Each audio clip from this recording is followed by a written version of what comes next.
Okay, so a warm welcome to everybody who has joined.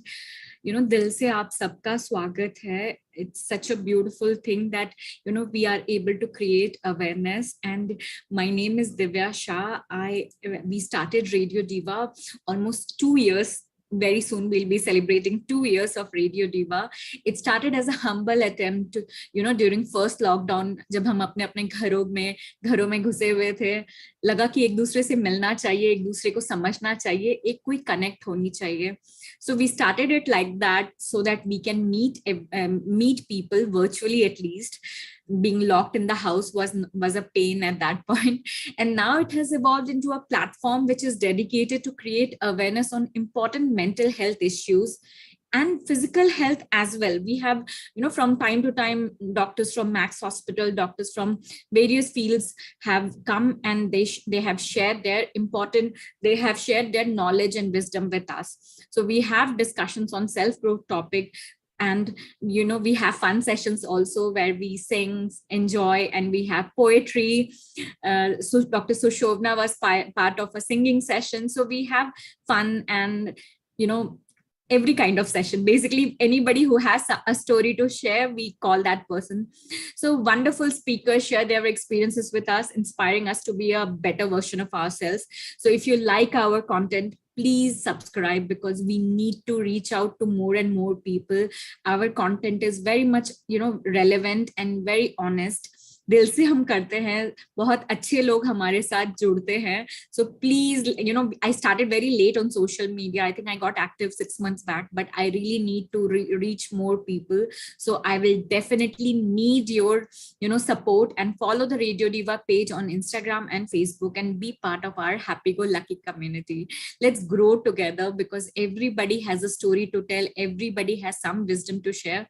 So before I jump into the topic for tonight, I have somebody very special with me tonight, and I am so privileged to have him. So we have Dr. Amir Ahmed K with us. He is president of India's Doctors Forum. He is somebody who has keen interest in health and education. And we are very fortunate that he is joining us all the way from Kuwait, and he has had different accolades and different he is executive trustee of Social Advanced Foundation of India. He is executive trustee member of Al Falah School and College, and he is in so many so he is part of so many organizations and initiatives and movements. But at the same time, we are very fortunate to have him with us. Dr. Amir, will you like to say something? If I can unmute you, and yeah, will you like to say something about our resolution? Good evening, Divya, and all others who are there on this group.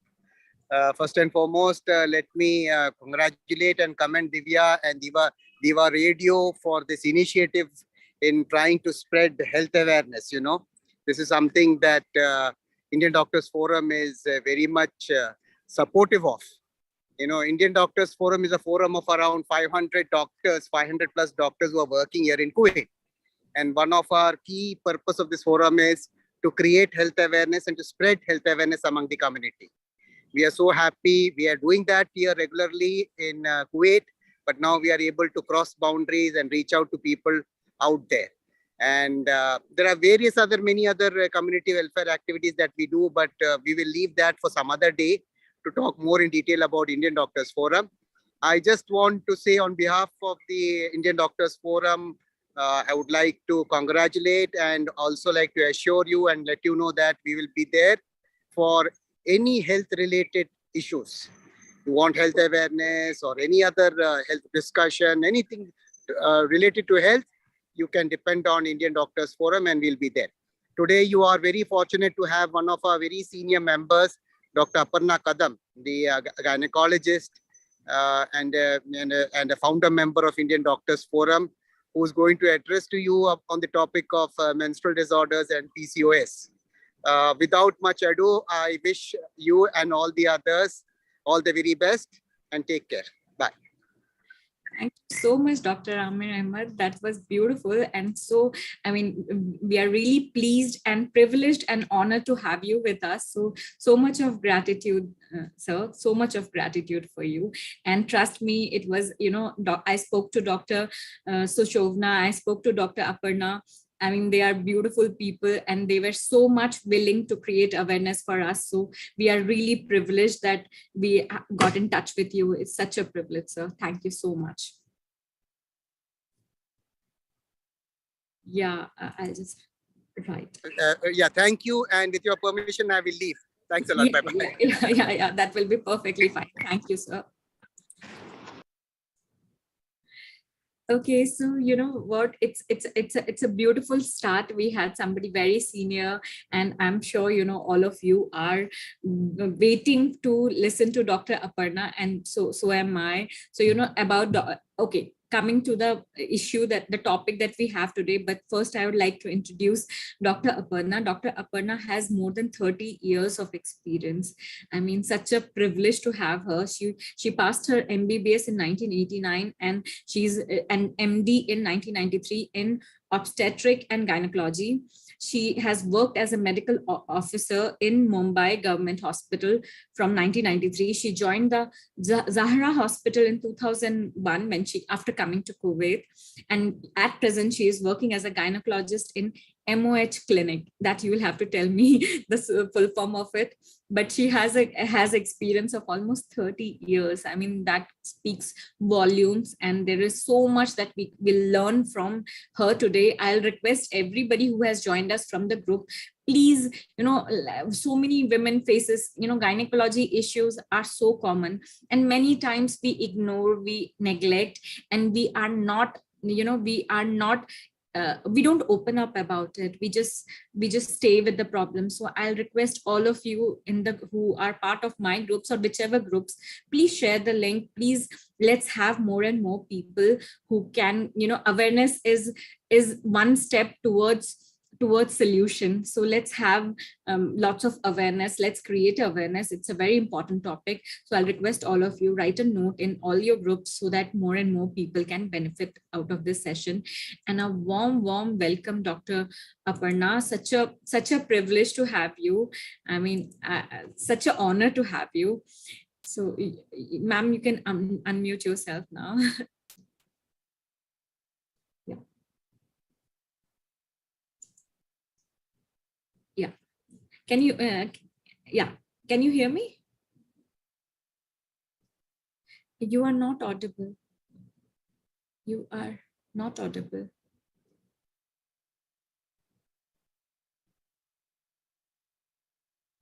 Is Dr. Aparna audible to anybody?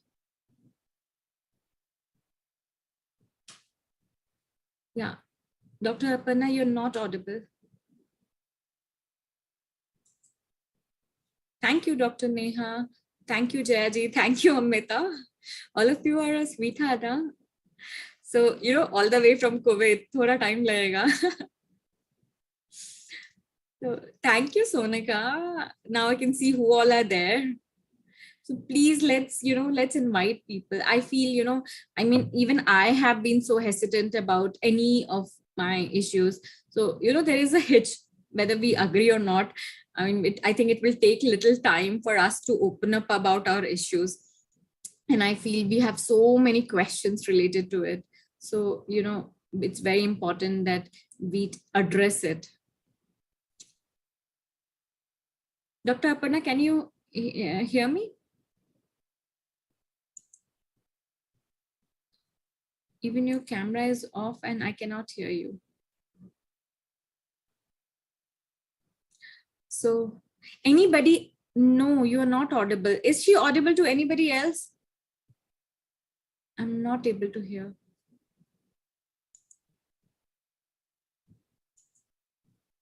Okay, Vinny also says no, and Vishakha also says no. So all of you, I'm sure till the time Dr. Aparna fixes it, I'll request all of you, if you have a question in mind, thank you, Amita. So if you have any question in mind, please write it in the chat box. I really want all your questions to be answered tonight. So, it's I don't want anybody to go with a question in heart today. Let's ensure that all our questions are like, maybe Dr. Aparna, if you can log off and log in once more, if you can just leave and then join back. Okay, I'll just make her the co-host, but I think that will not help, but logging off once might help. So anybody, once you log off and then join back, and I think it should work. So anybody who has, I can see, okay, any of you want to introduce yourself? Anybody, all of you who are new for Radio Diva, I will just say, please join the family. I think Jayaji has shared the group link. It's been 2 years that we are, we started this initiative, and it's a beautiful initiative. All amazing people, they themselves volunteer that yes, they want to do a session. And I think we have come up, become a good platform, and now it has to go to the next level, and it can't go to the next level without your help. So anybody, Dr. Neha, will you like to introduce yourself? Yeah, how did you get the contact details? Yes, Dr. Neha, and if you want to switch on the camera, you can. Good evening. I'm actually traveling somewhere, so I may not be able to switch on my camera. I'm so sorry for this. That's perfectly fine, Dr. Neha. Yeah, so I got your link. I'm a psychologist, and I got your link through Meenu Bhargav ma'am. She's a very active, in our group. So she has been posting, and I also got your post through that group. So I'm really fortunate to be a part of this, session, and looking forward to having more such sessions. Thank you so much. Thank you so Thank you, Neha. Thank you. Oh, Dr. Meenu ma'am is also there. Hello, Meenu. Yeah, I'm very much there. Lovely, lovely. Thank you so much, Meenu ma'am. I mean, Meenu ma'am has been a guardian angel for me from the time I got to know her. She has definitely helped me in so many, I mean, she's always there, a call away. That's the best part about her. So till the time Dr. Aparna has Dr. Aparna joined back? Can anybody see? I am sure she's trying very hard to get back. So anybody else would like to introduce themselves? We never have those introduction sessions. So anybody else who wants to introduce themselves? Or Jayaji, do you want to say something about Radio Diva? Anybody else? Yeah. Hello? Yeah, Can you hear? I can Can you very hear? much hear you. Such a big relief. Thank you. If you can switch on Very your sorry. camera. Yes, yes, No, yeah. you don't have to be sorry, Dr. Aparna. It's perfectly fine. We do understand you are joining all the way from Kuwait and Connect. you are here for us. I think that speaks volumes, and you don't have to be sorry for anything, Dr. Aparna. So such a privilege to have you. So just join. I mean, like, I'm happy your voice is back. Very sorry. Yeah, very sorry for the delay. No. You don't have to be. Okay. So I'll start now. Good evening. Yeah. Let's थोड़ा सा पीछे हो जाओ because half of your face is getting at hand. That's perfectly fine. Okay. Yeah. It's fine. Once again, Dr. Aparna, such a privilege to have you. Thank you so much for doing this for us. Yeah, no, it's my pleasure also. So good evening, dear friends. I'm very happy to get connected with you all. And thanks a lot to Divya. Divya, you're doing a fabulous job creating so much of health awareness. So, and also I'm thankful to IDF for giving me this opportunity to share my knowledge. So today I will talk about the menstrual disorders or abnormalities and polycystic ovarian syndrome. And I have kept my talk short so that we can give adequate time for question answer sessions. And I will share my screen. 1 second.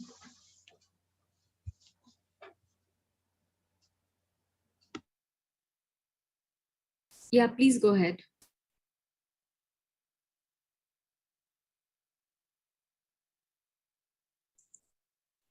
Yeah, please go ahead, ma'am.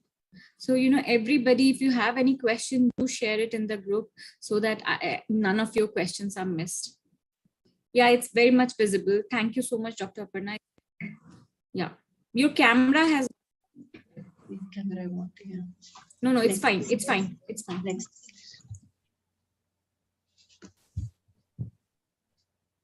Okay. Go ahead, Dr. Aparna. Yeah, so before going to menstrual abnormalities, I would like to give a brief introduction about the normal menstrual cycle. The first menstrual cycle which a girl gets, it is called menarche. Actually, before there is a development of the breast and a development of the hair, then it is followed by menarche, that is menstruation. And the normal average age for a menarche is 9 to 14 years of age. First few cycles are irregular, and the normal menstrual cycle is from 21 to 35 days or maybe 45 days also, which lasts for 5 to 7 days with moderate flow and mild to moderate pain. So why the range is 9 to 14 years? Because in developed countries where the girls are on healthier side, they will get their menses even by the age of 9 years. And on the other hand, in the developing countries, malnourished girls and ethnicity, genetic factors, all these are also responsible for getting the menses by 12 or 13 years of age. But only when by 15 years they don't get, then when they cross 15 years, then after that we will start investigating them for the reason why it is so. So till that time, up to 15 years or up to 16 years, we can wait for the normal menses to happen. Then I will talk about amenorrhea, that is absence of menstruation. In that also there are two categories. It is primary when no periods by 15 years of age, as I said. And secondary, which is more common we see, that is in the pregnancy. And if the patient is taking any medication to like hormone tablets and either post chemotherapy or radiotherapy. So in these cases, patient will give history that she is taking this medication or these medicines, or for the particular cancer, she is taking the chemotherapy or radiotherapy. So, so from the history, we can obtain the data. Also, I would like to mention about the lactation. When after delivery, if a mother is exclusively breastfeeding her child for first 4 months, there's supposed to be no ovulation. So there are no chances of getting periods and no chances of getting pregnancy. But it is not 100%. Sometimes some in between the ovulation may happen and she can get pregnant. So that's why we call exclusive breastfeeding, exclusive lactation, so that very less chances of getting pregnant. Then next is also what is common thyroid disorders. In both the hyperthyroidism or hypothyroidism, we can see this menstrual disorders and polycystic ovarian syndrome. The next is about menorrhagia, that is heavy periods with or without blood clots, which can last for 5 to 7 days or more. This will lead to weakness, dizziness, anemia. It is mainly due to imbalance in estrogen and progesterone hormone and uterine fibroids and adenomyosis. Now this menorrhagia, it can happen in normal menstrual period, which lasts for 5 to 7 days, or patient may have prolonged period, which will be for 10 to 15 days. Usually during the menstrual period, 30 ml of blood is lost. But if it is more than 80 ml, we call it menorrhagia. And it will be very obvious from the history of the patient when she says that she is changing more than 5 pads per day, like that. And also her symptoms when she complains of weakness, dizziness, and anemia. Her blood hemoglobin goes down, so which is an alarming sign to investigate what is the reason.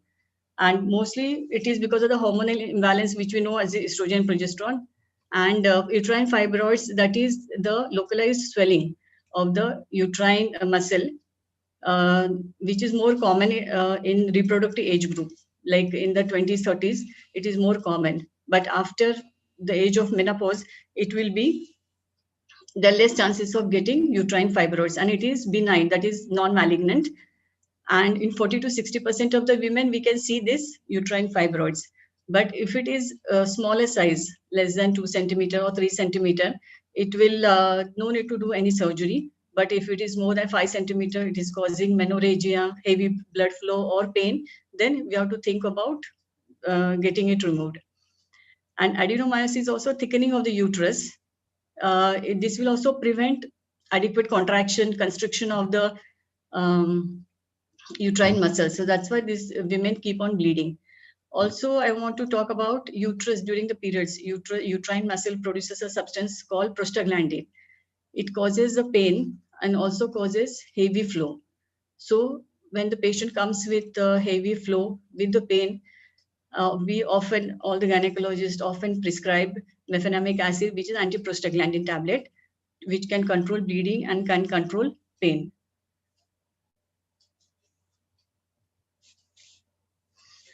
Next is dysmenorrhea, that is lower abdominal cramps or menstruation cramps.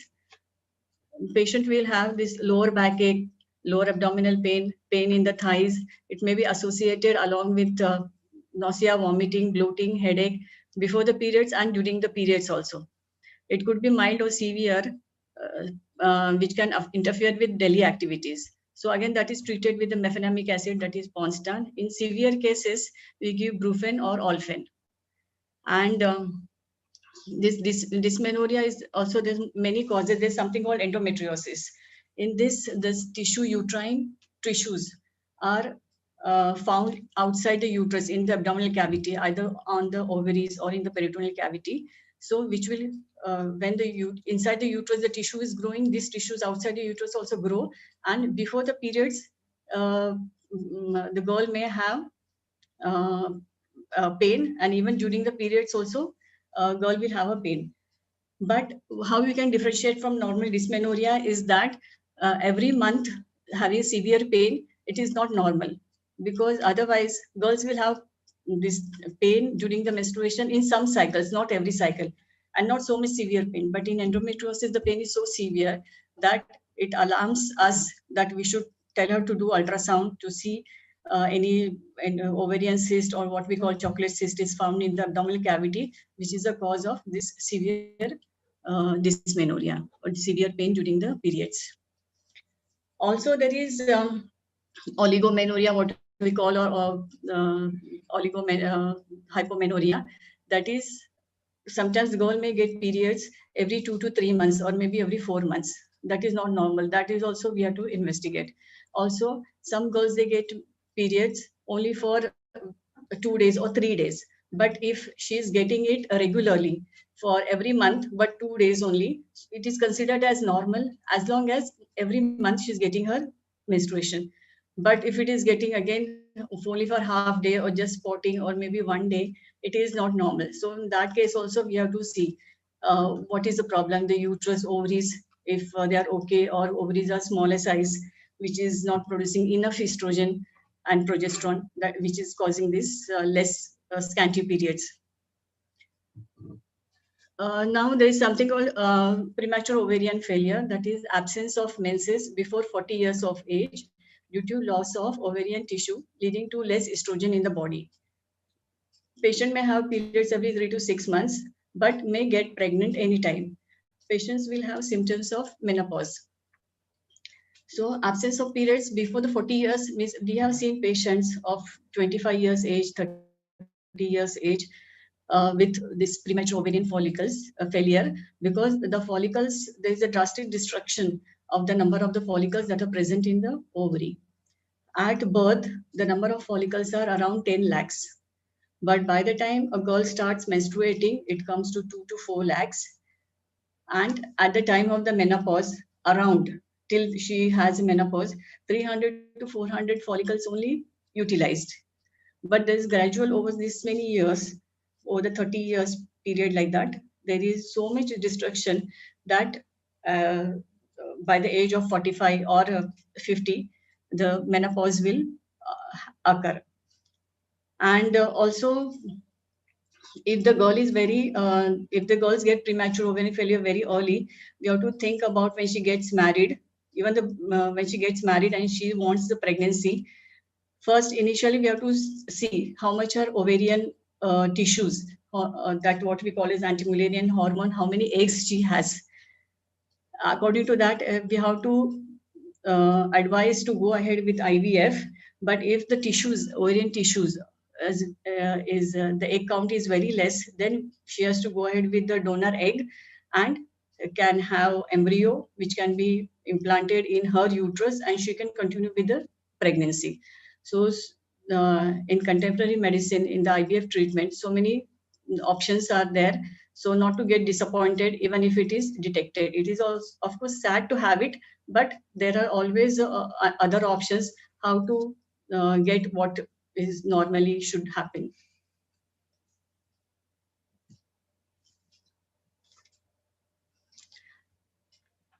So as I said, these girls with a premature ovarian failure can have this menopause and menopause-like symptoms. So menopause is absence of periods for more than 1 year. The average age is 45 to 50 years, depending upon the various characteristics. The symptoms are hot flushes, night sweats, mood swings, irritability, vaginal dryness. If symptoms are severe, doctors will usually prescribe hormone replacement therapy, which includes monthly estrogen and progesterone.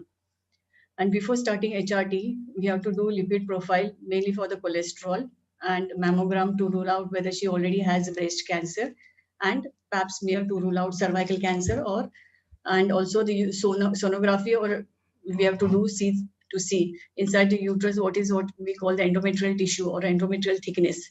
It should be less than 5 millimeter. So if all this falls in the normal category, then only we can start hormone replacement therapy. Because in 1960s and 70s, when this estrogen, HRT was first introduced, it was started with estrogen. So many women in the Western world opted for this HRT, but after a few years, it was detected that many women had cancer of the breast and cancer of the uterus. So it was then later found that it should be combined with progesterone to counteract the effect of estrogen, because estrogen is very necessary to keep you cool and calm, and for the skin, for the collagen, for temperature regulation of the body, estrogen is very necessary, and progesterone necessary to protect the breast and the uterus. So this one cyclically, if estrogen progesterone is given, then it is safe. But patient should not have cancer of the breast or abnormal pap smear, and cholesterol should be within normal limit. All this, and it should be checked. This mammogram and pap smear should be done every year to be sure that nothing is going wrong. And also about the menopause period, like suppose in India, many patients, even my relatives, have seen that they're getting menopause at the age of 43, 44 years. So it is hereditary, also depends upon the genetic factor, also the geographical distribution, and also the health and weight of the patients. All these factors are considered when we say the menopausal age. In the developed countries or even in Kuwait, until the age of 51, 52, we have seen patients coming with the normal menstrual cycles. So it is there's a ethnicity and healthy lifestyle, or depending upon the geographical distribution, the age varies.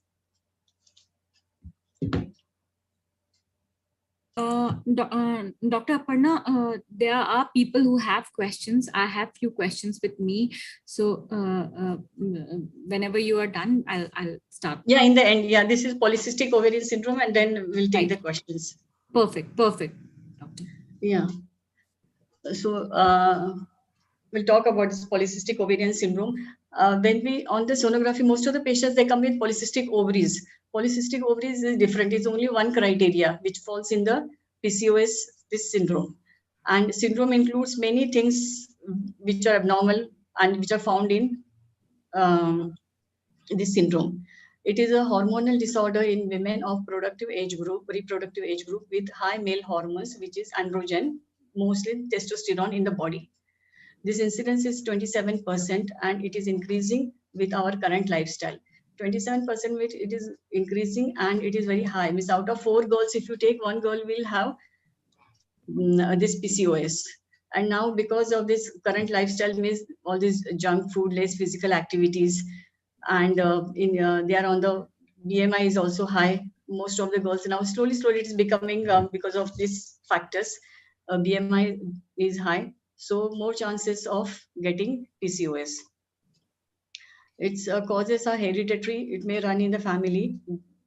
Obesity with high BMI, which is above 25. Certain genes are responsible for PCOS. Then insulin resistance, hypothyroidism, obesity. inflammation in the body are linked to excess androgen production. Excess male hormones prevent ovaries from producing estrogen and progesterone, which consecutively prevent normal egg development and release of eggs. The symptoms are delayed periods, weight gain, difficulty in losing weight, excess facial hair or acne, hair loss, which is male pattern baldness, receding hairline, and temporal balding. Infertility is seen in 70 to 80% of the cases. It is so much high. Laboratory tests include high male hormones, that is testosterone and dihydroepiandrosterone sulfate, sex hormone binding globulin. All these hormones will be not in the normal range, it will be disturbed. Testosterone will be high. Ovarian hormone ratio is reversed, which is LH and FSH. The normal range, what is supposed to be LH to FSH ratio should be half, but it is altered, it is reversed. And high fasting, these patients, they have high fasting blood sugar and high insulin level. Here I would like to explain that why they have this high fasting blood sugar and high insulin level is this pancreas produce insulin, but there is in the there's resistance to, in the obesity there is resistance to insulin, and insulin peripheral tissue cannot take blood sugar, so blood sugar becomes high. When blood sugar is high, again pancreas produce more and more insulin. So you will find when we are asking for the blood test, we are asking for the fasting blood sugar, which will be high, and insulin level is also high. And this high insulin it triggers ovaries to produce more testosterone. More testosterone will produce this abnormal fat deposition, mainly around the abdomen, on the shoulder, what we call as central obesity, and acne and hair loss and extra facial hair, or full body, usually on the chest and hands and legs, more hair growth can be seen.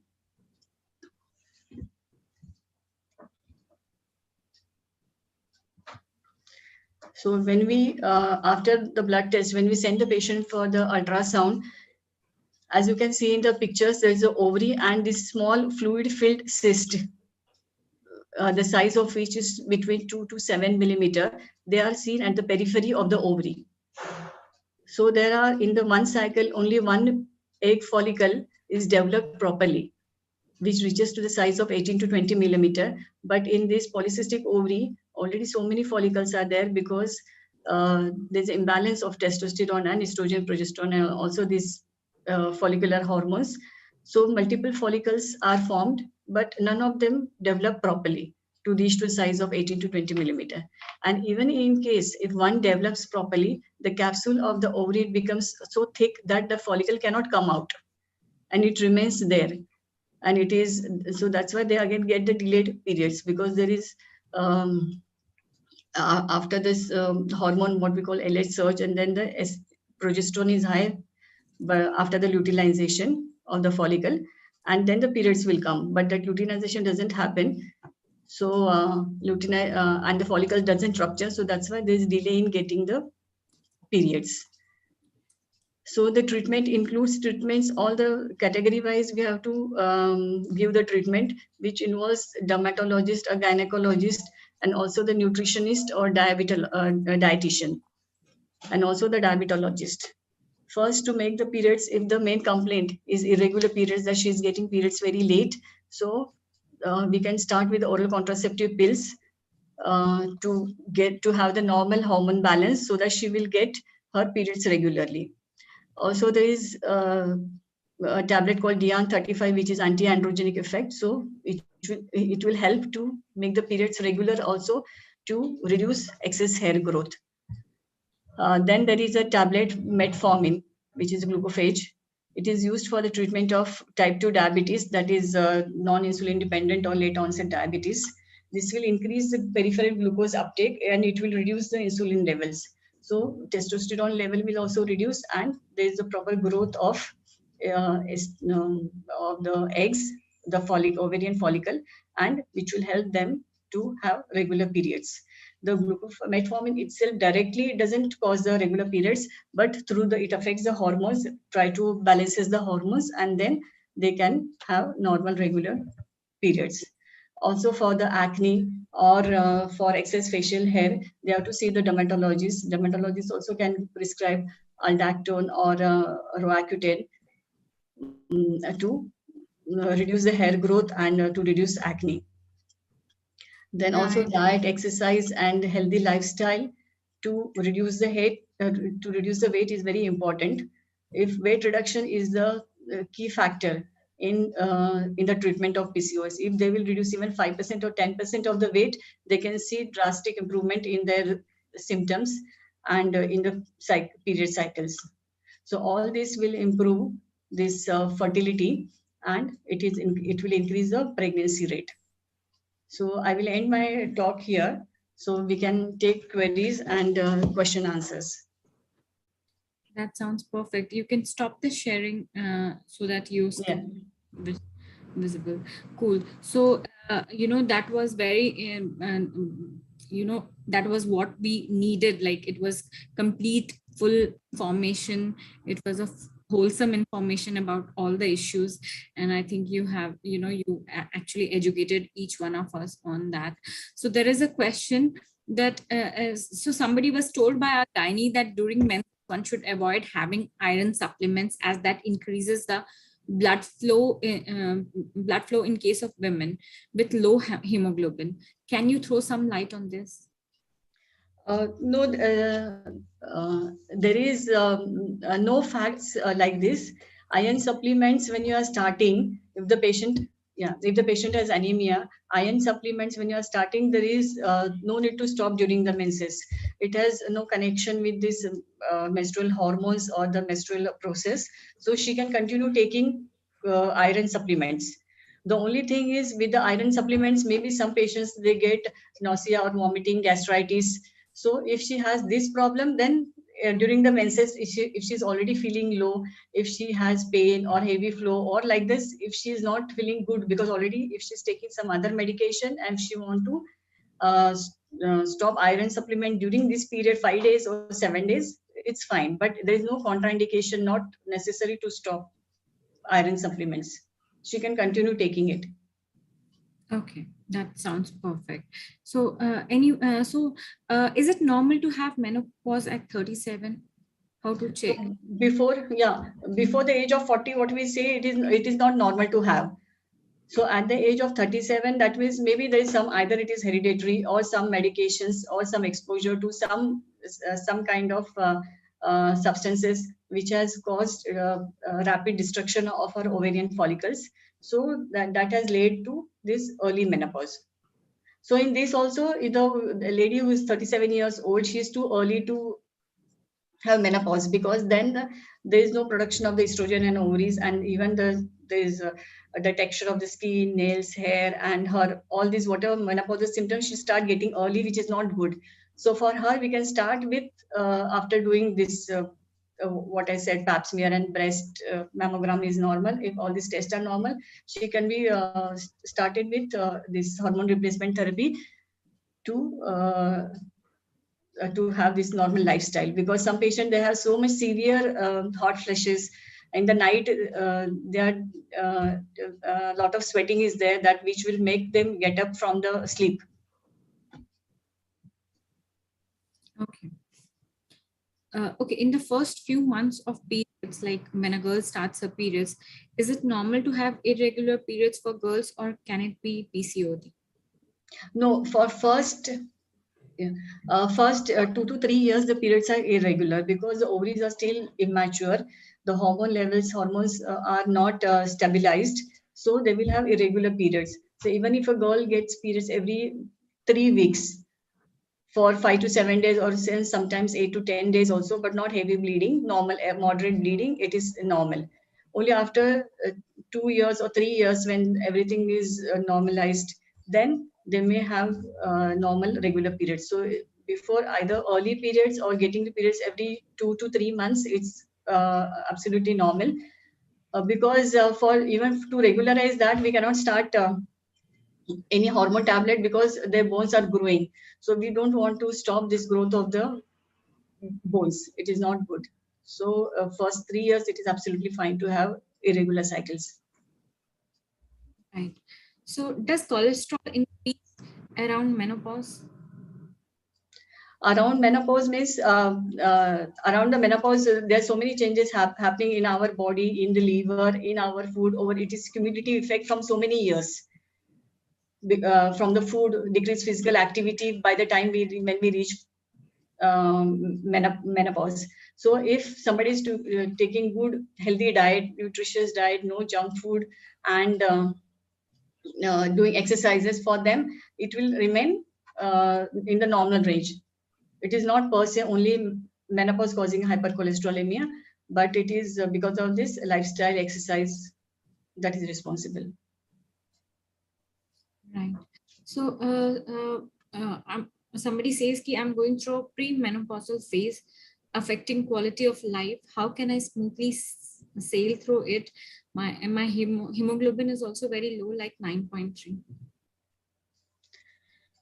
For this 9.3 hemoglobin, maybe it is not because of if she has severe bleeding in each cycle, it will drop the hemoglobin to 9.3. But we have to investigate and see what is the reason for this low hemoglobin. If she doesn't have during the periods before, she did not have heavy periods, only normal periods, she had normal blood flow, then maybe she has to investigate whether she has thalassemia or G6PD or any, what is the reason for this iron deficiency. Then also she should start it with the hematinics to improve this hemoglobin level. And if she has this severe symptoms, if the mild moderate symptoms, now even in India and here we have herbal preparation, Menovital, Menopause, which contains all these herbs which are which imitate estrogen and progesterone. It is not the hormone itself, but so it will reduce all the symptoms of this mood swings, irritability, increased sweating, feeling hot in all these temperatures, all these symptoms will reduce. And if severe, only very severe, then you can start with HRT. But every cycle, like estrogen, progesterone, she will take, and with that, her symptoms will not. I will not tell 100% will go, but at least 80 to 90% there will be relief. Right. So normally it is considered that around menopause weight increases, but in Jayaji's case, it has reversed. She has lost weight and she is on Mirena Iud. Is it okay? That Mirena Iud, that usually we when if the patient has a heavy flow during the for the it is actually hormone intrauterine device. It is inserted if the patient has a heavy flow, and it will cause the artificial menopause because the progesterone is inside. So first 2 to 3 months she may get periods, and then there will be the periods will stop. So maybe because of these changes, her weight has come down, or maybe her diet is not adequate enough to for her calories according to her age or her weight. So that is the reason maybe weight is coming down. So is it necessary to take HRT after menopause? What precautions to take to avoid PCOS? After each and every person, after we don't prescribe at all to take HRT, only those who undergo a lot of severe symptoms of these menopausal symptoms which I mentioned, which is very severe, only they can go ahead, or who are very conscious about their appearance, about their looks, and they want to feel young, look young. So in that case, they can go ahead with doctor's advice and regular follow-up. And for PCOS, what prescription means, what precautions to take is mainly it's a weight gain. One is hereditary factor that we cannot control, but other things are not to eat frozen food, not to eat outside fast food. Now, all the children, all the girls, what they prefer is that pizza, burger, and all this fast food with lot of soft drinks, anything apart from what is cooked in the house. So all this, even the fast food, frozen food, it contains steroids, so which is again affecting our hormones, and it will the testosterone in that frozen food is more, which causes the PCOS. So if the weight is, as long as weight is controlled, they have regular diet, regular exercises, and regular sleep, no stress. If all these factors are, and regular routine of sleeping. Not that nowadays all these girls, they will till 2 o'clock, 3 o'clock, they will stay awake and they will sleep in the morning. So there are hormones in our body which controls the rhythmic sleep pattern, day and night cycle. This is also affected. So all this will contribute to abnormal cycles and weight and hormones of the ovaries, and it will result in PCOS. Okay. Thank you so much, Dr. Aparna. I mean, I'm shooting questions one after another to you. No, it's my pleasure to answer. So anybody else who has any question you want to unmute and ask Dr. Aparna, please go ahead, because, it's important that we, get our knowledge, and with awareness, lots of issues can be avoided. But you know what? That was very shocking. I think you just now said that food contains steroids. I mean, that's like so scary. Yeah, frozen food not good. Frozen food is what we always because nowadays everybody's freezer is full of this frozen food. It is not good at all. Whatever you want to eat, what is cooked in the home, there is no restriction on how. Even if you take the normal average quantity, it is fine, rather than eating from outside. Right. Yes, Meenu ma'am, you want to ask a question? No, I was just asking, like some girls have migraine during periods. Yeah. Yeah. So should they be taking medicines or what? Yeah, they can take the regular migraine medicine which they are taking. Okay. Because that is also what is this I will talk about premenstrual syndrome. Premenstrual syndrome is most of this it is very common in late teens and early 20s, and maybe 1 or 2 days prior to periods, and first 2 or 3 days of the menses, they will have these symptoms, and it varies from individual to individual. Some girls whose pain tolerance is less, they will have all these symptoms: severe pain in the lower abdomen, low back pain, pain in the thighs, they have nausea, they're vomiting, they have migraine, headache, they cannot get up from the bed Right. because their body cannot adjust to this. And nausea, all this. Yeah, hormone changes, the body cannot adjust because it is individuality. It has nothing to do with this any other factor, and at the same time, but it will not be severe in each and every cycle. Maybe some cycles they have less, some cycles they will have more, but only the symptomatic, like we can give this what I said, the mefenamic acid, and if severe, then brufen, or some patients come to us who want to take injection Olfen also. So sometimes every 2 to 3 months they will come to take, but we cannot blame them because they told we cannot, they are telling we cannot get up from the bed, we cannot go to our job. So we have to help them out in some or the other way. But if one person is coming again and again, every month she has so much, then we have to see for this endometriosis. We have to tell them to go ultrasound done, so to see if there is any chocolate cyst, any peritoneal, ovaries is okay. So right. Like that. Okay, right. Thank you. Thank you so much. Welcome. Thank you, Dr. Thank you, Meenu ma'am, for asking that question. Yes, Jayaji, you have raised your hand. You want to ask a question? Please go ahead. Yes, ma'am. Good evening, ma'am. As I said, I am on Mirena, and for last 3 years, probably it will be removed this year since things are normal now. So as you said, it is artificial menopause. Now I wonder how it will be like my menopausal period. Will it be okay? Yeah, I want to know if you don't mind, because age. I am 49.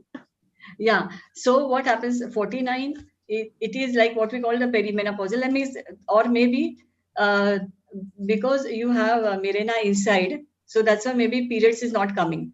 So when you got a slight spotting after let's say 6 months, I got it this last month after 6 months, so it was a slight spotting. Yeah.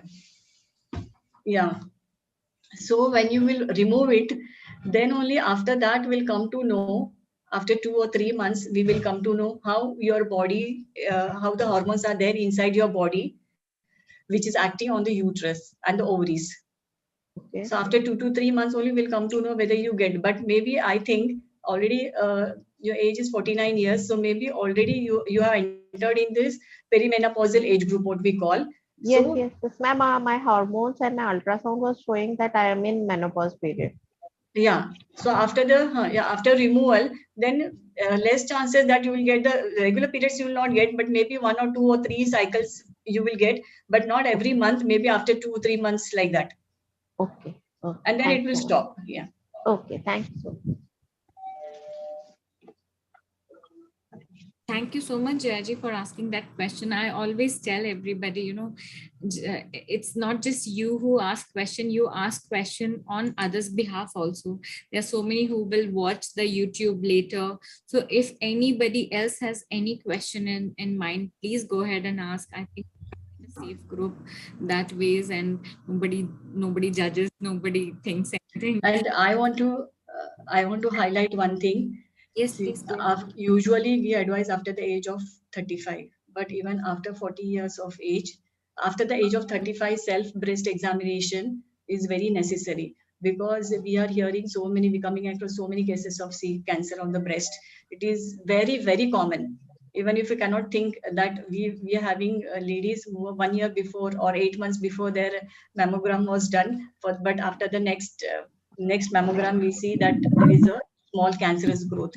So after the age of 40, mammogram should be done regularly. Means when you will do the first mammogram, then the doctor will advise when you come for the, usually here if there is a family history of CA breast on the maternal side, then every year it should be done to avoid going through the surgery, radiotherapy, and everything. And also the pap smear. Pap smear also uh, uh, after the age of, means after the marriage, after 2 to 3 years of like sexual relations, it should be started. And every 2 years or 3 years, first we advise that every year you do for 3 years. If negative, it comes negative, then every 2 yearly, and then every 3 yearly.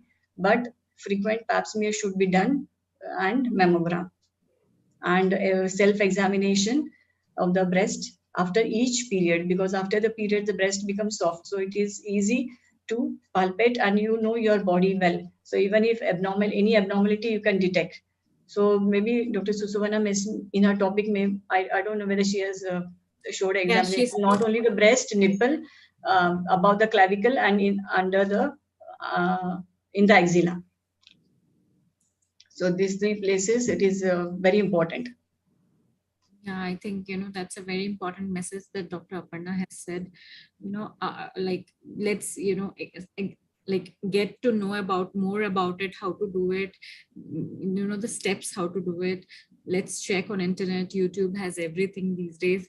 Let's ensure that, we don't, we are not late in examining ourselves. It's so, Yes. and it's something that can be done easily.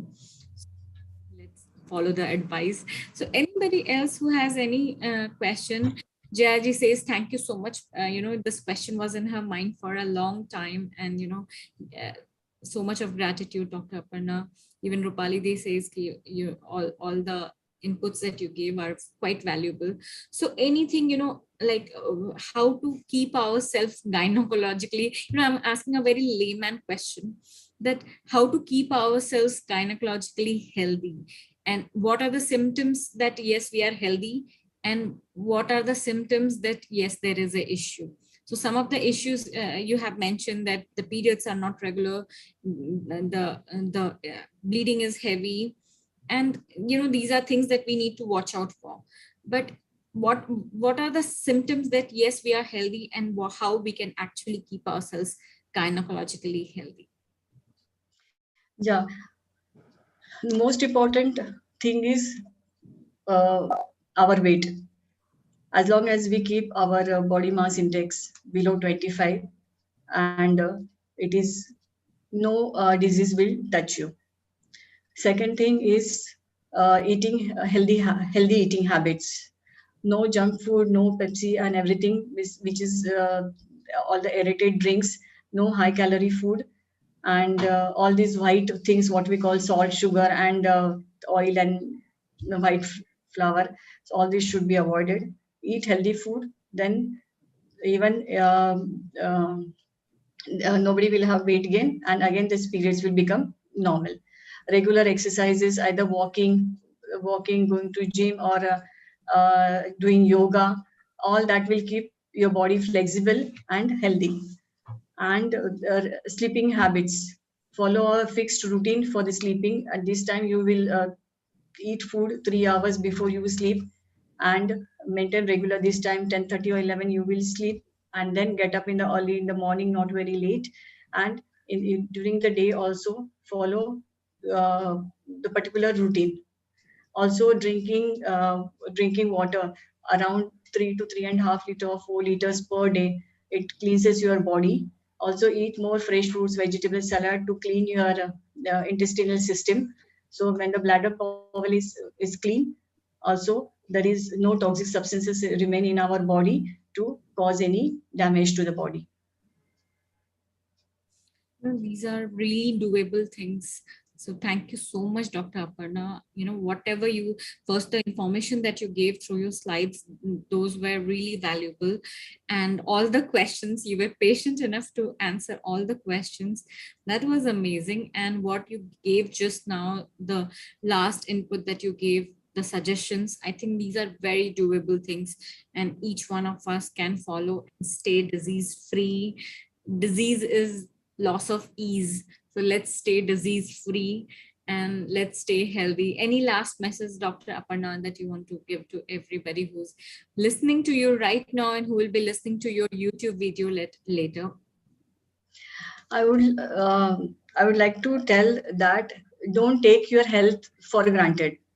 Each and every, even if you think something is not feeling well from inside, or if you detect some lump anywhere, don't avoid this breast examination or any abnormalities in the, if somebody is getting irregular periods, sometimes spotting is there without the periods.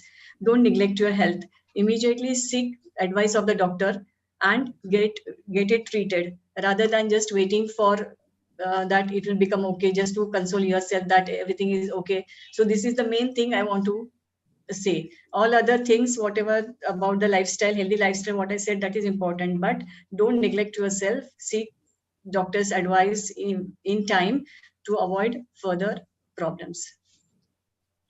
That's wonderful. Doctor, one last question has come in the chat box for you.